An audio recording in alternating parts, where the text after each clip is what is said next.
Dr. Elder, like I just said, is probably one of my favorite technicians. I love having him in the room. He's always got kind of an interesting view on the marketplace. I'm interested to see what it's like today. So I want to welcome you here. Dr. Elder, how many books have you released now? Oh, if you count ebooks, 14 in English. And then most of them, or many of them, got translated into a multitude of foreign languages. I think there are 11 or 12 languages by now. So if you multiply books by languages, I'm going to have to take my shoes off to count them on the fingers and my toes. Yeah, so that's great. We're going to be kind of doing a little bit of market analysis today. Let's go ahead and get into it. Let me let you go, Dr. Elder. What do you want to do first? Well, let me ask you a quick question before I start. Will I be able to show, I have a couple of web pages I would like to show folks. Will it be possible? Okay. Yeah, so when you're ready to do that, let me know and I'll just, I'll basically turn the time over, I'll basically turn control over to you and you can do whatever you want on your computer. Turn the switch. You want to say a few words, maybe introducing who I am? Because I'm sure there are some virgins in this room who never heard me, saw me, read me, or wouldn't know me from Adam. I doubt that. But, but for those of you that might not be familiar with Dr. Elder, he's very well respected in the industry. I've personally read Come Into My Trading Room and Trading for a Living, which is kind of a lot of, we based a whole MetaStock add-on around those books. What do you want to say about yourself, Dr. Elder? Well, Jay, one thing I promised never to do is write an autobiography, but very briefly, born in the former, born to use a quote from Ronald Reagan in the evil empire, Soviet Union, jumped Soviet ship, came to America.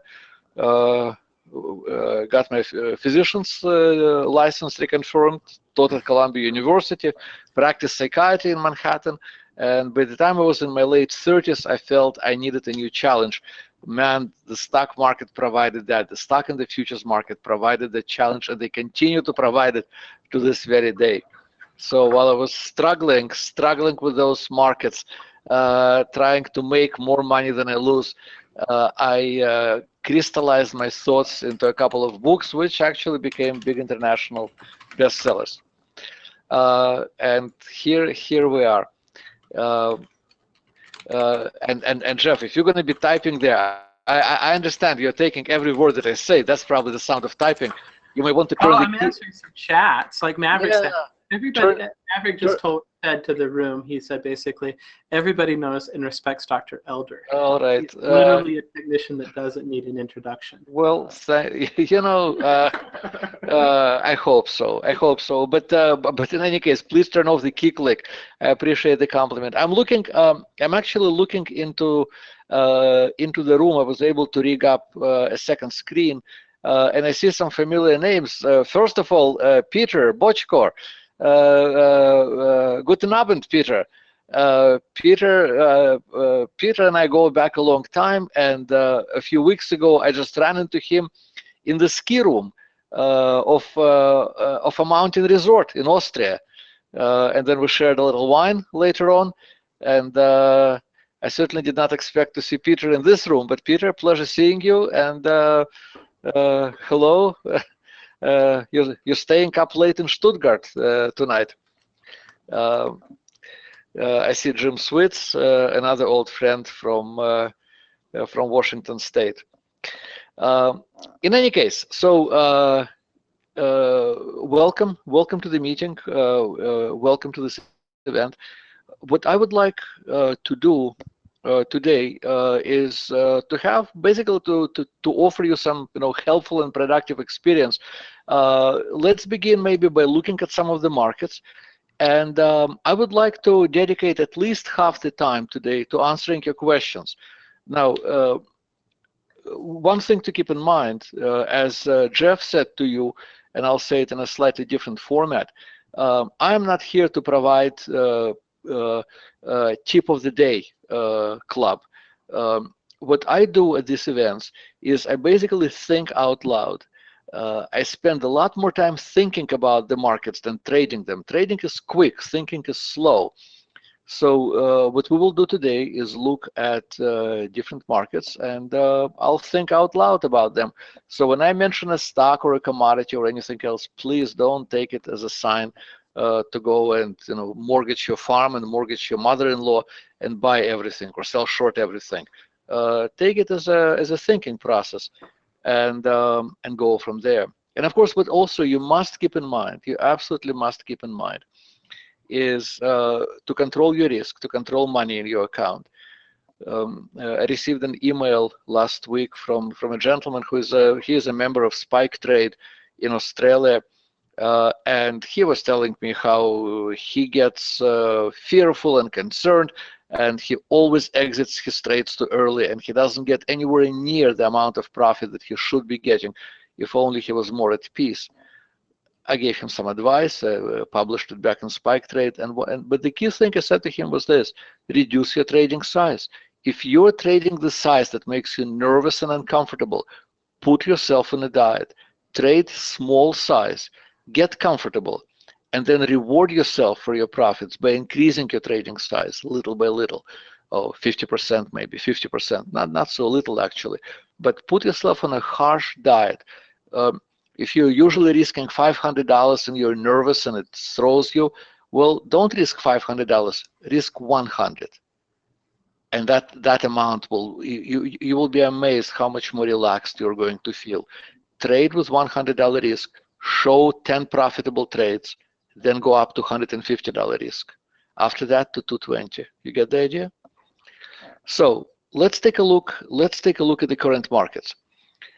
For those of you who have read my books, you ought to be familiar with one of my key rules in analyzing markets and in trading. I always look at markets in more than one time frame. The two time frames have to be related by approximately a factor of 5.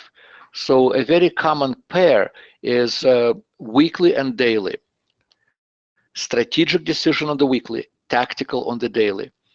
When I day trade, which I don't do tremendously often, but if I'm having an open day and the weather is not conducive to skiing, I'll stay in front of the screen, and if markets give me a day trade, man, I'm gonna take it. But for day trading, I will use a 25-minute chart for long-term decision-making time frame, and a 5-minute chart for tactical, short-term, where do I get in, where do I get out time frame. So let's begin by looking at some of the key market indices: the Dow, the Nasdaq, the S&P, and of course we do it on a weekly chart. So here on the screen, you are seeing the chart of the Dow, the weekly chart of the Dow, with the impulse system, coloring bars. And remember, the impulse system is not a trading system. It is a censorship system. It doesn't show you what to do. It shows you what you're prohibited from doing. So, for example, when the impulse system is red, it means you're prohibited from buying. When the impulse system is green, you're prohibited from shorting. And when it changes its color, when it becomes blue, you're free. You can do anything your heart desires. So here at the right, and of course, you ought to read my books, which explain how these colors are generated. Anyone can do that, and you can certainly do it in MetaStock. We're using MetaStock for tonight's webinar. So you're looking at the weekly chart of the Dow. At the right edge of the screen, the bar is green, meaning allowed to buy, don't have to buy, but allowed to buy, allowed to stand aside. It's a wonderful position, standing aside, the only position in which I never lost money, and not allowed to sell short. Jeff, do you have access to, you should have access to MACD X over on that disk? Ought to be there. I'm sure it is. Let me find it. Elder MACD crossover, because there is an indicator which will actually show you X over. Oh, fantastic. No, that's strange. It should show up as a bunch of dots. No, it should show as a bunch of dots underneath on the same pane as prices. So plot is as dots on the same pane as prices. I can do that. Fantastic. On the same pane as prices. Okay. Can you make those dots a little fatter, a little thicker? I can. But you know, it doesn't. No, I think is the time frame the same? It is. Yes, it is. Yeah. There are a couple of them in here, and some settings are off. Settings are off. Okay, we'll MACD crossover. Oh, forget about it. Take it off. Clearly, the settings are off. We would have to spend time that we don't want to spend. Basically, we have an indicator on that MetaStock add-on that tells you at what price level MACD histogram will change direction, and the impulse system will change color. And take me at my word, it will take a very small decline in the Dow to turn the impulse system blue. It just basically has to take out the current week's close. So for those of you that are watching, I'm going to actually kind of look into that a little bit after the show, and I will send what indicator to use, what settings to use in the show notes. Okay. And Jeff, if you need any assistance from me to help set it up just right, please feel, email me, and I'll certainly want you to have it. So next time we have this event, we'll have it on the screen if I'm ever invited back. Thank you. Well, you don't know the hour is still young. I can still make a total fool of myself, right? Let's take a look at the weekly chart of the Nasdaq.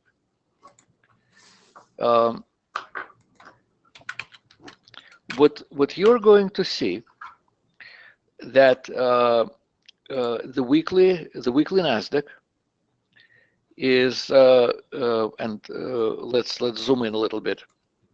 Look how much weaker the Nasdaq is than the Dow. Remember, the Dow, the weekly Dow is near the upper channel line. The Nasdaq is hugging the moving average. What does it mean? My old friend, and man, he is old, well into his 80s, Gerald Appel, the guy who invented MACD histogram. He's a retired money manager in New York. Gerald Appel did research, in-depth research, typical Appel, into the Dow and the Nasdaq, and he has shown that if Nasdaq, Jeff, please turn off key click. I'm sorry. I thought I was muted. The world, yeah. If Nasdaq is stronger than the Dow, it's bullish for the entire market, including the Dow. If Nasdaq is weaker than the Dow, it's bearish for the entire market, including the Dow. So clearly, Nasdaq is weaker than the Dow. Let's take a look at the S&P cash index.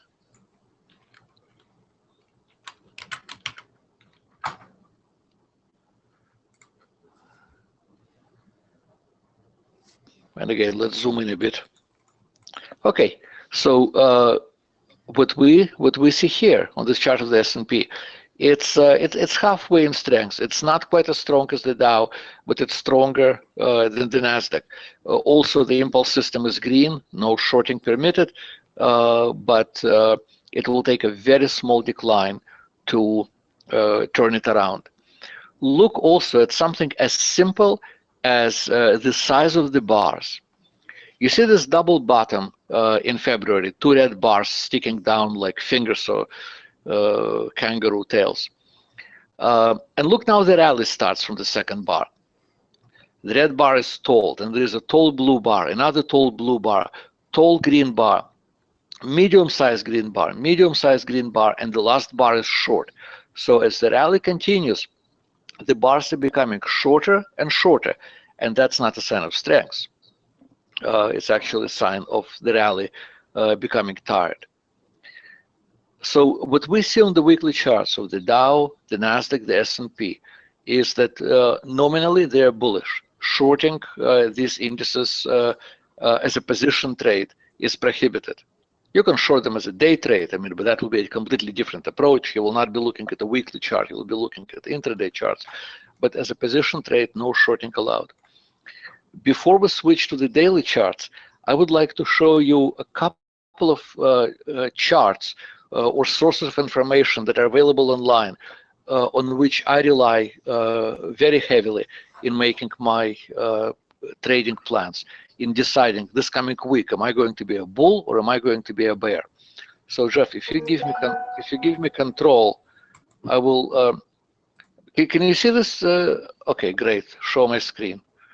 Okay, you see this panel. It's a wonderful source of information, barchart.com. Excellent pricing. It's free, and I go to this website every day to look at the leftmost column of numbers. It shows me how many new highs and how many new lows the market has done today, and it shows them in several windows. The uppermost window is 1 month's new highs and 1 month's new lows. The second window is quarterly, 3 months, and then I drop to 12 months, to the yearly time window. So in the monthly time window today, the market had 196 new highs, 362 new lows. Bears dominated. You look at the quarterly window, 115 new highs, 95 new lows. Bulls won the day by a very small margin. But the really troublesome number is here. If you look at the 12 months highs, we had 47 new highs today. You look at the lows, we had 72 new lows. In the longest and the most heavy, important window, we have more new lows than new highs.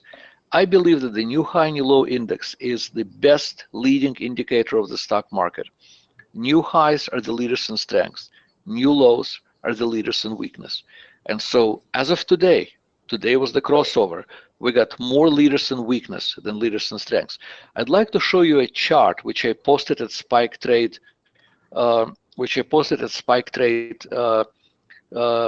yesterday. Here it is. On the left is the weekly new high, new lows. And yesterday we had 61 new highs, 53 new lows. Bulls still dominated. But look at the right side of the chart. This is the daily chart of the S&P. And I put 2 red arrows on days, one in December and one in February, when new lows crossed above new highs. This is not a happy picture, isn't it? When new lows cross above new highs, the market is ready for a rough slide. And that's what happened in the stock market today. Let's go back to MetaStock, Jeff. Let's take a look at the daily chart of the Dow, the Nasdaq, the S&P. Okay, Dow first? Yeah, Dow first.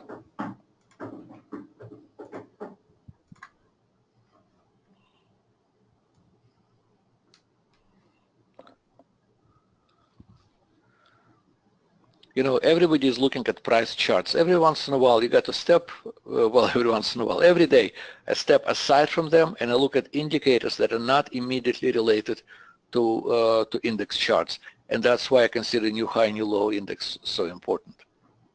So the Dow chart, the Dow weakened yesterday.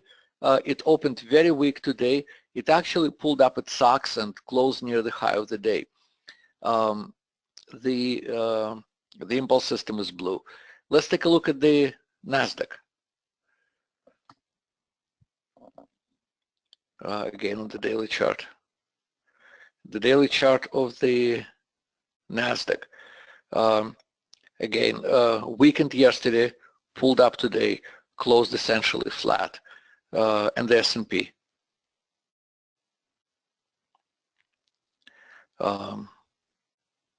Weakened yesterday,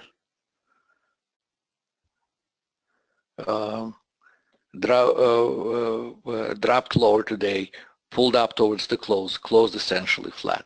So summarizing everything that we have seen, I would have to say that the weekly charts are severely overbought after a big rally. The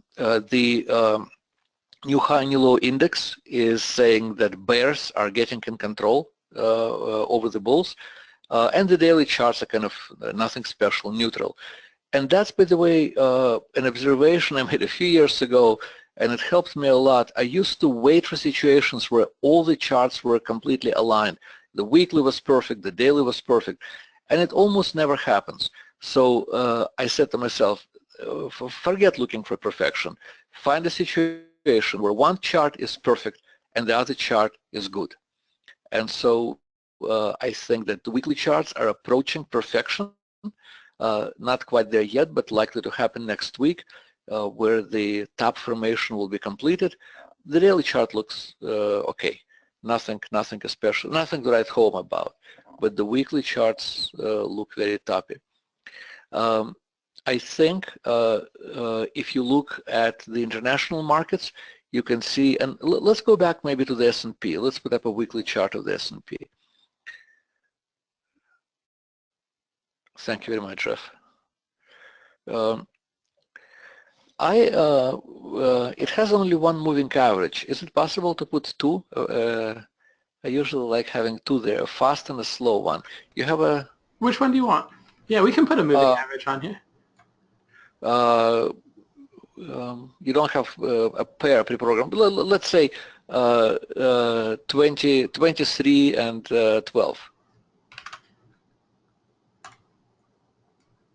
Okay. So okay. I'm just going to change the colors up a little bit. So remove, okay, change the color. Yeah, very good. And maybe remove the or hide the blue one in the middle because it only confuses things. Just make it invisible. You need it because the envelope is built in it. Okay, so you have two moving average lines, a slow one which is red here, and a fast one which is blue.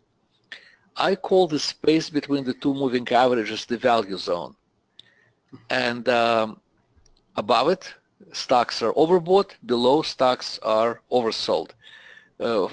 Financial markets are manic depressive. They run into mania, they run into depression, and now at the right edge of the chart they're closer to mania than they are to the depression. Depression was back in February. And if you look at the world markets, actually I did it today, I went through 14 key markets. They all, with very few exceptions, look like this. The markets collapsed in, maybe we can squeeze the chart a little to show you a little bit more of 2015. Thank you, that's it. You see, to step back for a second, for a bigger picture, we had a fantastic bull market from March 2009 until through 2014, and what you see in the middle of this chart in 2015 is the top formation. The market kept coming up to a new high and choking up, to a new high and choking up. All these little false breakouts, and then there was it rang a bell in August, September, and then it really started going down in January. So I do think we're in a bear market now.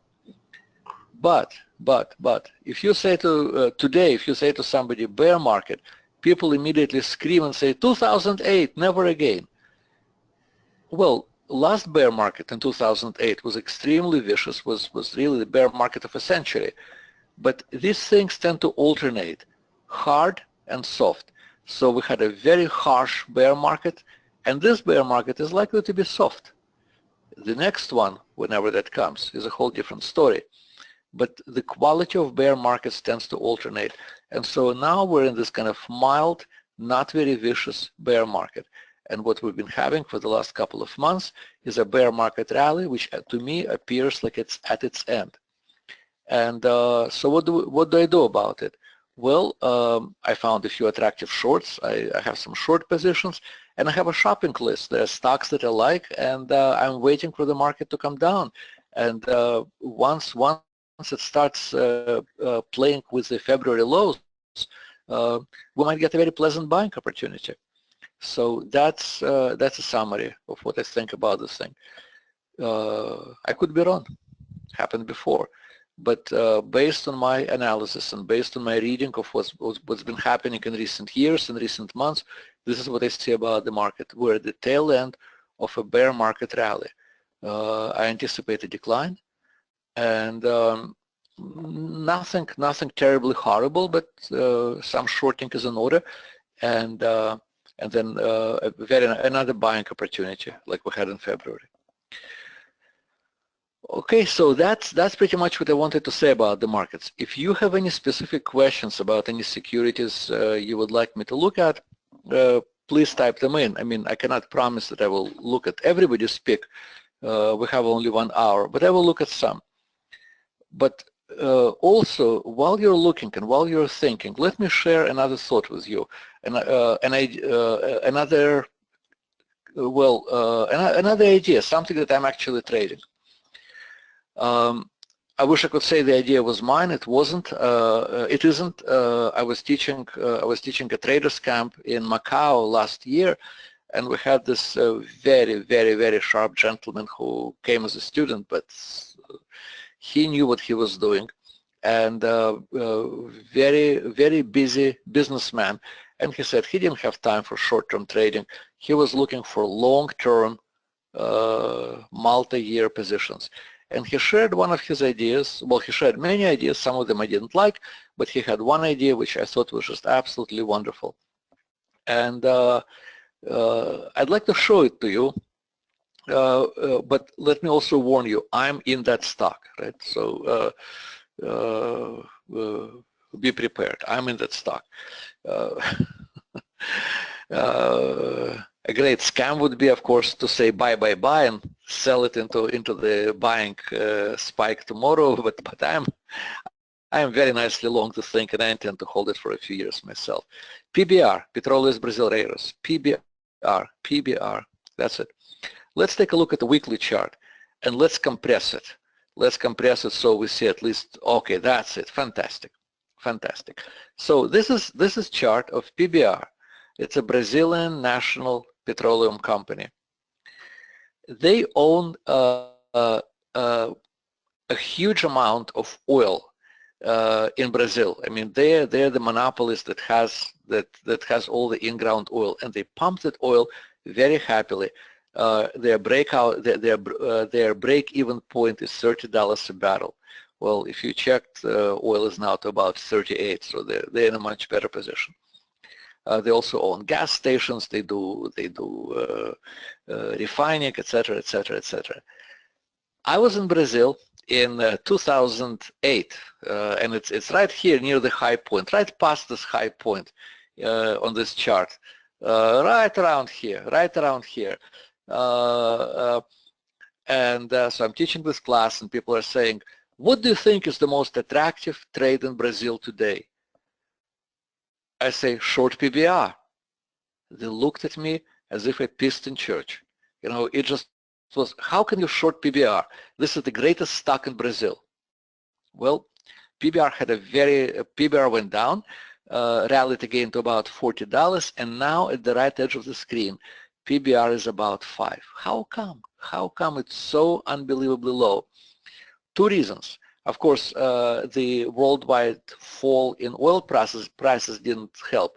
But the main reason, there is a huge corruption scandal going on in Brazil. They recently dragged in their former president, Lula, for questioning. The ruling party was using PBR as their little private party bank. Let's zoom in into the right edge. So that's too much, maybe a little tighter. So because of the scandal, people are just dumping PBR, and it's now trading, I believe, tremendously below value. Because remember, this is the stock that owns all the oil in Brazil. They have essentially unlimited supplies of oil with a production cost of $30 a barrel. They own gas stations, they own refining, they own. But it's the political scandal, and which eventually is going to blow over. Hopefully, some people will go to jail. It's funny, every time they arrest somebody, PBR goes up, because it's almost like the stock is coming from under the weight of those dirty politicians. But take a look at the MACD histogram. Take a look at the depth of the decline of MACD histogram in November, December of 2014. Previous bottom, chef. This one. Now, this shows you the power of bears, right? There's a rally in April, May of last year, and then PBR came down again in August, September. Stock is lower, MACD histogram is much higher, bullish diversions. Another little rally, and then finally, around December, January, PBR made a new low here of this year. This is all the power that bears could muster. And off to the races, off to the races.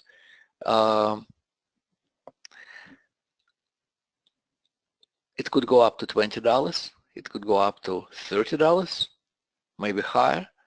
No need to be greedy. Certainly, I'm not going to wait until it goes back to 70.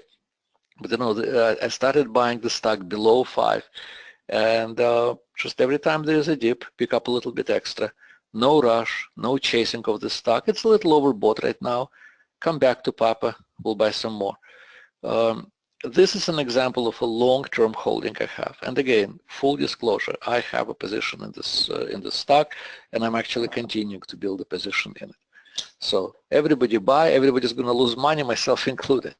No, just a bad joke. I hope not. This is an example of how I approach stocks. I want to know some kind of story about the stock. I mean, what the heck is driving this thing up? And then of course I switch to technical analysis. What is it about? Do I see an attractive pattern? Do I see something that I like about the stock? Jeff, it's either that my screen is running slow. Oh no, it's me who is running slow. I'm just looking at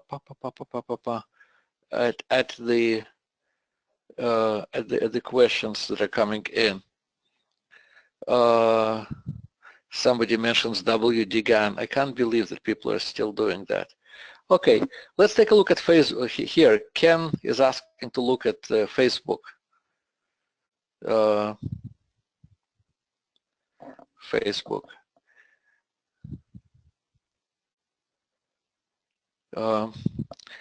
Let me also see if I can, you know, it's funny how my screen abbreviates these questions. Let's see if I can. If you want, you can pop that out as a whole module, and you can make it full screen if you want to. Yeah, well, I made questions full screen, but there are borders between question and ask. Oh, okay, got it. Okay, super. So Facebook. You know, there was a song. You don't need a weatherman to tell which way the wind is blowing. Any chart that starts in the lower left corner and proceeds to the upper right corner is in a bull market, wouldn't you say? Now, it's clearly a very bullish stock. However, would I buy it today? No. Why not? Well, there is a bearish divergence of MACD histogram coming in. You can see how high MACD histogram was last November. Next here was how, and then there was a break, and how high MACD histogram is now. There is clearly a bearish divergence being created. It's not activated yet. It will activate only when MACD histogram ticks down at the right edge, but clearly bearish divergence is being built. Furthermore, if you look at the next pane with the force index, you can see that how much lower force index is now than it was in 2015. So, and also, as you look down on this chart, you can see that every, it's a weekly chart, you can see that every 4, 8, 10 weeks, Facebook has a wonderful habit of dropping down to its moving average. And then every few months, it drops down towards the lower channel line. So a trading approach to the stock is actually leaping at you and suggesting itself to you. Continue tracking the stock and buy it below the moving average, buy it below value. You know, the stock is trading at, the stock went out today at $113. The slow moving average is at 105. To buy the stock, well, market is closed now, but to buy the stock first thing on Monday would basically to say, I'm a fool. I'm paying $113 for something whose value is only 105. But I hope I'll find a bigger fool down the road and suck it to him for an even higher price. There are very few fools in financial markets. There are plenty of gamblers, but very, very few fools. So it's trading above value. Why not buy it when it comes below value? I'll tell you why not buy it because when it comes below value, because you're going to forget about it. What are the chances that you will remember this presentation, that you will remember this talk, that you will remember this analysis 3 days from now, 7 days from now? I would say 0. So what are you going to do? You've got to write things down. And then you've got to print out this chart and put it on your wall near where you trade and mark it up and say, when it comes below value, buy. And keep an eye on it.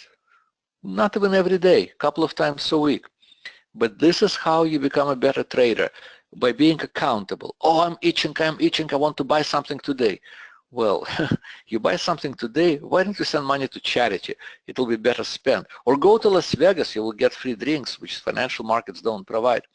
So, but most people trade with kind of itch, oh, now. You have to be cold and you have to be patient, and you have to look at something like Facebook and say, there's a beautiful bull market which is currently overbought, but the history shows that it doesn't stay overbought, it comes back to value. I'm going to buy it below value. Best wishes. Next page. Let me take a look. Somebody wants me to look at emerging markets ETF. I dislike ETFs. I mean, I think ETFs are fairly crooked vehicles. Well, but let's make an exception. EEM, Edgar Mary. Jeff, let's take a look at emerging markets ETF.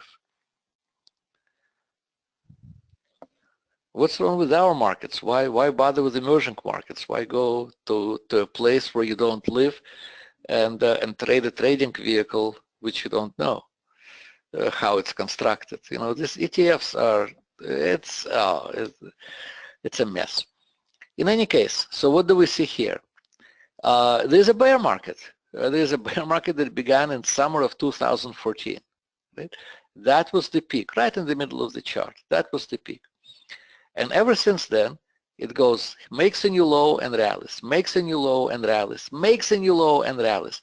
And take a look at these last two lows, one in August and one in January of this year.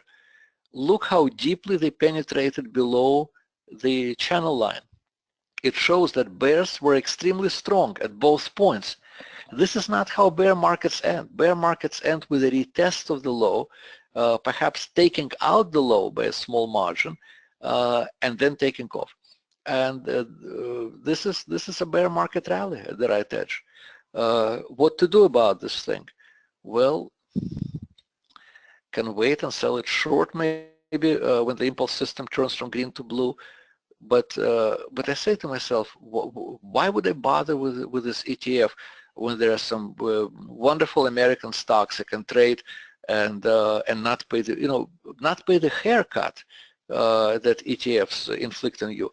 I mean, there are a couple of clean ETFs. I mean, you can trade SPY, or you can trade Dow ETF, but QQQs for NASDAQ. But all this like fancy ETFs, emerging market ETF, what you think somebody is creating that vehicle to help you make money, or are they creating this vehicle to give you a haircut? Check your hair. Let's see. Someone is asking me to talk about my, John is asking me to talk about my new book. Well, my latest, look, I wrote a book back in 1990, I'm sorry, when was it? 1996, actually, a long time ago. I wrote a book called, 1993. I wrote a book, Trading for a Living, international bestseller, ran away. And the publisher has been asking me for the longest time, update.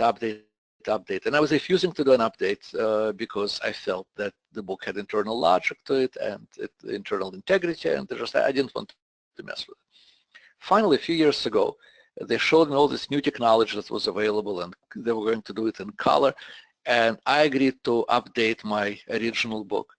I allocated 3 months to this enterprise. It took, instead of 3 months, 18 months, and I rewrote approximately 80% of the book. It's I'm 20 years older than I was when the book first came out, and I hope that I'm at least 19 years smarter. And the new book reflects that. It's just a much better book. I think it's the most important book I wrote. So if you're going to read one, of all the 14 books I wrote, if you're going to read one, the new trading for a living. So best wishes. So looking down the list, how do you deal with ambiguities of the markets? I try. Well, first, it's a good question. How do you deal with ambiguities? Well, you have to educate yourself, and you have to find a small handful of tools whose signals you trust, like, for example, divergences or false breakouts and whatnot.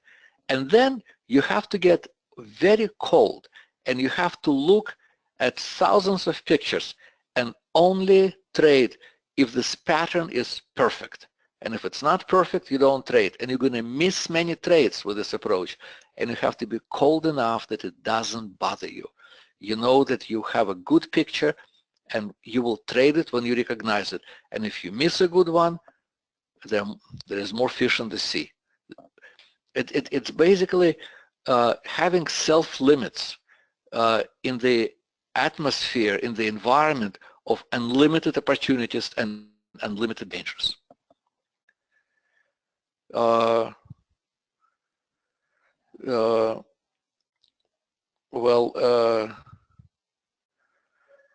Are you familiar with Elliott wave and W.D. Gann trading approaches? Of course I'm familiar, and I've read all books by Elliott, and I've read all books by Gann, and I also interviewed Gann's son.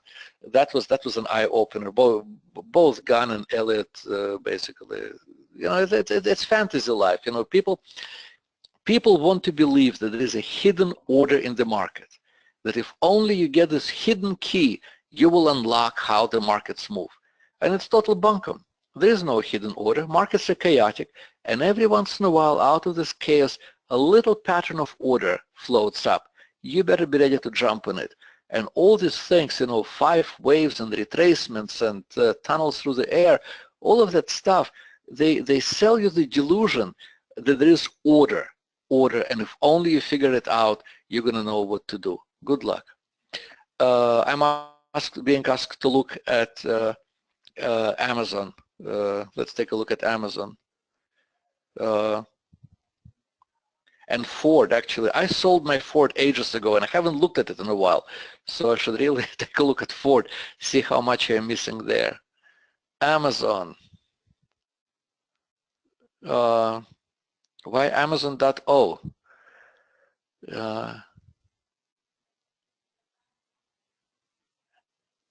It's just it's a Reuters code that basically market. Ordinaries, right. Sorry, Jeff, it's my own ignorance. And Jim corrects me. It's a song by Bob Dylan. You don't need a weatherman to know which way the wind blows, to tell the wind blows. Thank you very much. Okay, Amazon.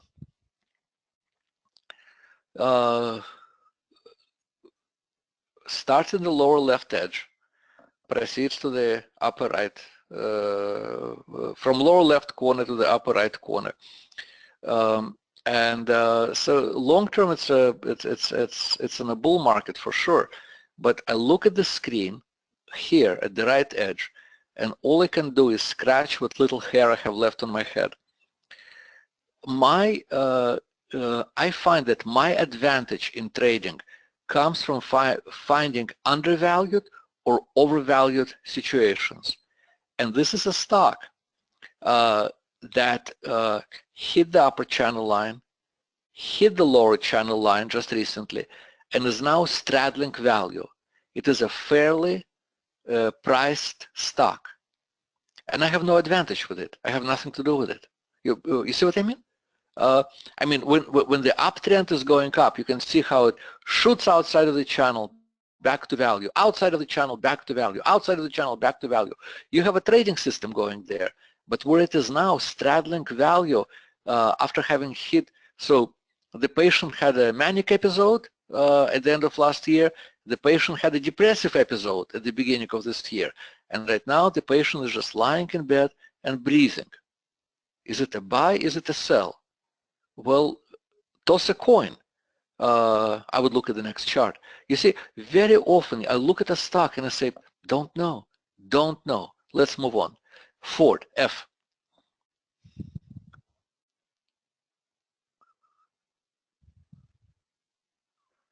All right. By the way, I love audiobooks, and I'm constantly listening to audiobooks which convert dead time into educational time. You know, you're waiting to board a plane at the airport, and you're listening to the audiobook instead of, you know, just sitting there.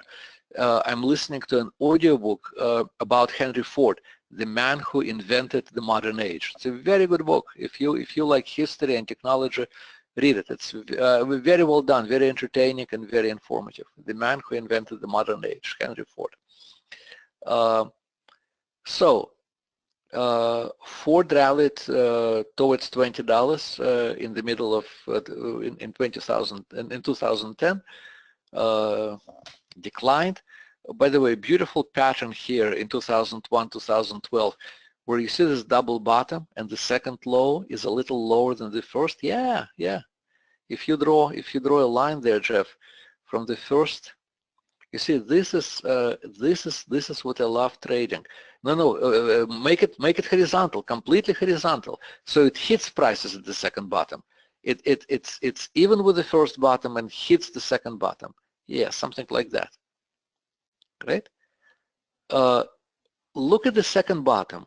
Look at how prices violate support. I'm sure there is a boatload of stops there. They wipe out the stops. False downside breakout. Let your eye travel down on the page. You see a bullish divergence of MACD histogram? Let your eye travel down on the page. Do you see a bullish divergence of force index? False downside breakout and a beautiful rally begins. I mean, this is what I'm waiting for. This is what I look to trade. The stock topped out again in 2013-14. And by the way, Jeff, if you draw a line, same horizontal line from this top where your cursor is now, to the right, to the next stop, you see a false upside breakout there? Huh? Rally, chokes up, makes a new high, takes out all the stops, and down she goes. Down she goes. And that's where she is now. The trend has been down since 2014. Let's zoom in a little and see, take a closer look. Again, well, the trend is down. The stock rallied, the stock declined and took out the lower channel line, rallied within last couple of months to the value zone, and seems to be rolling over here. Seems to be rolling over. Let's take a look at the daily chart.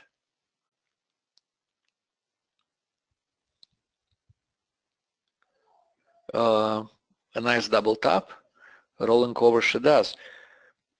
I would, it's a bit late to sell it short. It's already below value, but if we switch back to the weekly chart, I would be inclined to, this is another chart I would print out, put up on the wall, and once it starts hitting, once it starts taking this previous low, which was between 11 and 11 and a half, I would love to see that low being taken out and then a false breakout, and then we go shopping and we have a bull move. These false breakouts really move prices fantastically well. One of my favorite patterns to watch for. So in terms of Ford, I don't see any, I mean, if somebody held a gun to my head, I would sell it short. But fortunately, nobody is doing that. So I would just print it out, and I'm making a note to myself to do it after this class is over. Print it out, put it up on my bulletin board, and wait. I will also put a little note in my brokerage program that will send me a message when the low of Ford exceeds 11 and a half. So I want to be warned that it's coming down to its old low, and perhaps we will get a double bottom false breakout. I mean, you have to have a pattern that you try that you trust, and that's what you that's how I live in the markets. I have a couple of patterns I trust. False breakout with the diversions is one of them, and just come to Papa. I'll wait. I'll wait until you come to me and do what I want you to do. Otherwise, we're going to live apart. That's what I say to these stocks. Let me take a look at the questions that are coming in. Question about Bollinger Bands. I don't use Bollinger Bands. Bollinger Bands, I think, are good for only one thing, for options, because options are volatility based. I like using straight channels.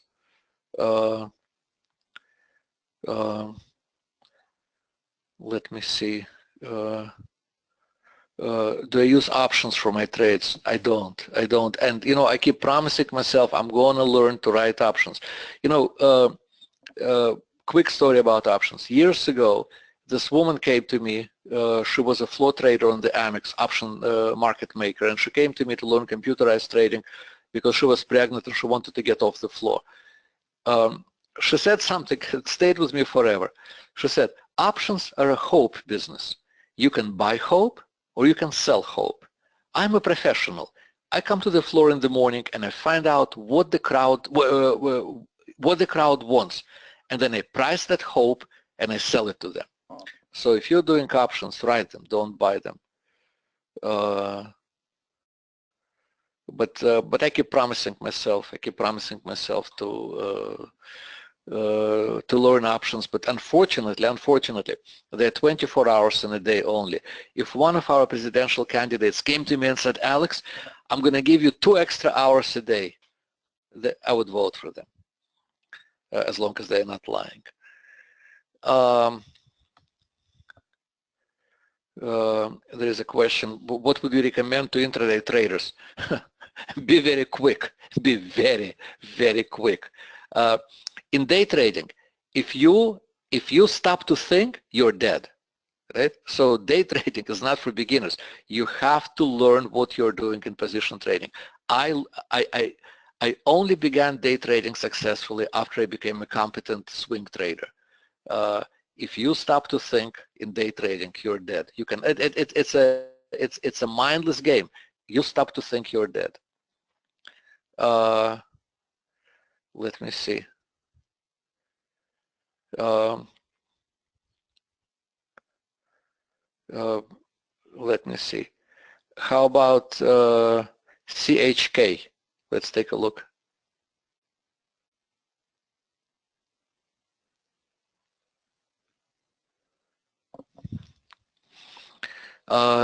Chesapeake Energy, the poor guy who created the company, apparently killed himself. You know, anytime I see this, you know, fatal one-car accidents, of course, get very suspicious.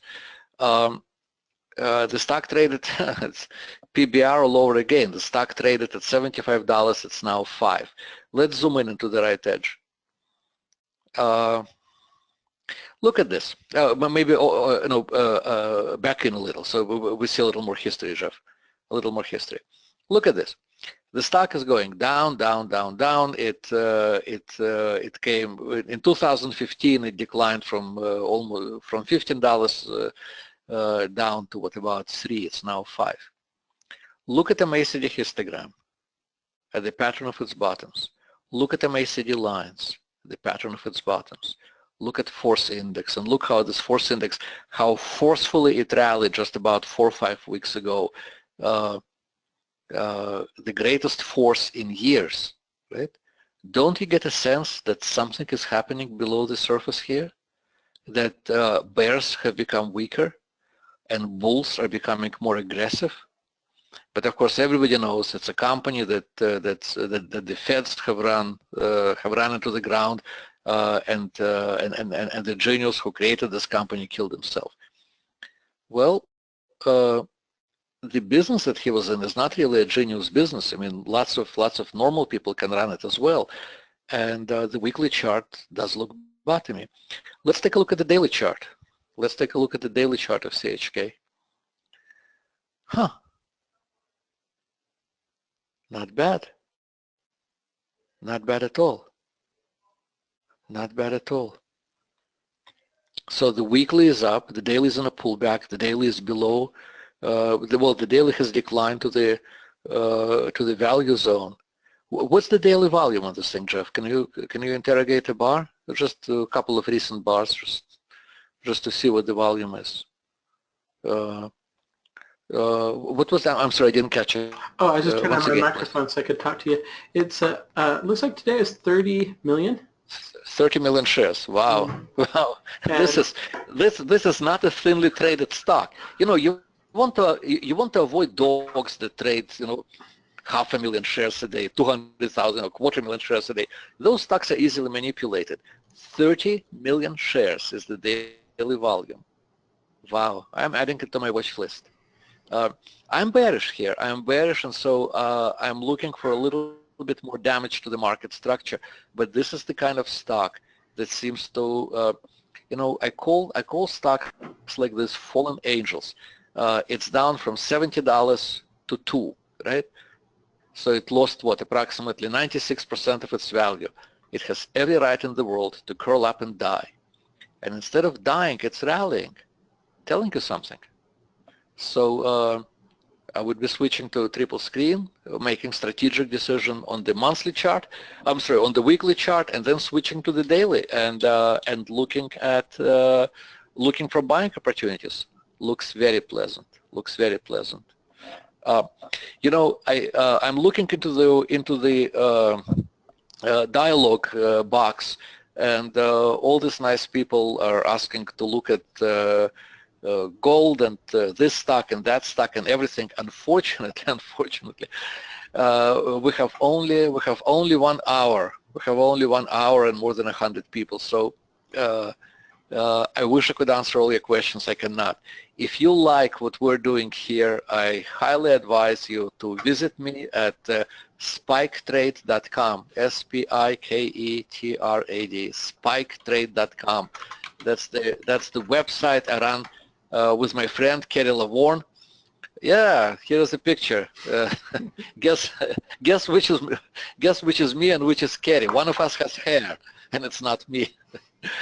In any case, take a trial membership and see for yourself. I think we have a unique community of serious traders.